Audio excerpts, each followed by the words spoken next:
Hello people, we're out at, what's this river called? It's in Sunderland. Yeah, whatever. Fishing. I've just pulled a whitey in there. I wasn't going to record because I didn't know if I was actually going to catch, but now that I'm catching I'll start recording. Yes, fishing you don't always catch. It's been snowing, it's quite cold, but yeah. Alan, he fished roke out with me. He's had a 2 whitey and a crab and a flounder.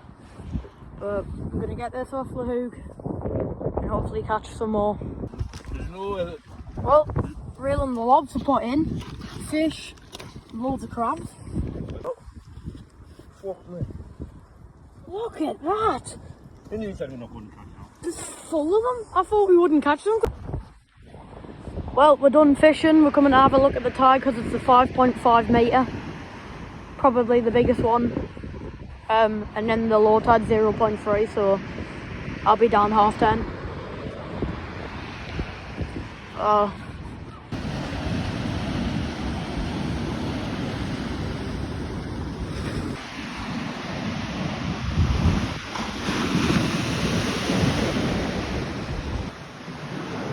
Here we go.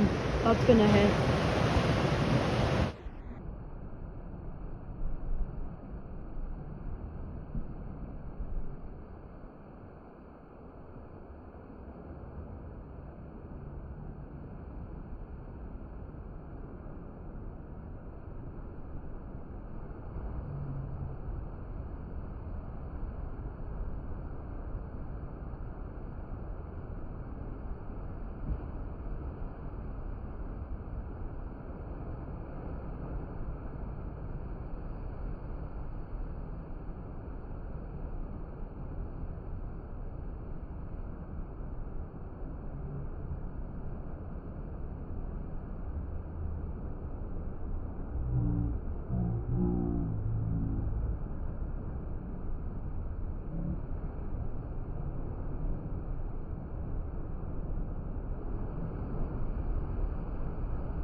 There you go. There you go. Yeah, so this is shut off for some reason. I'm not quite sure why. Why? It's a question we'll never figure out.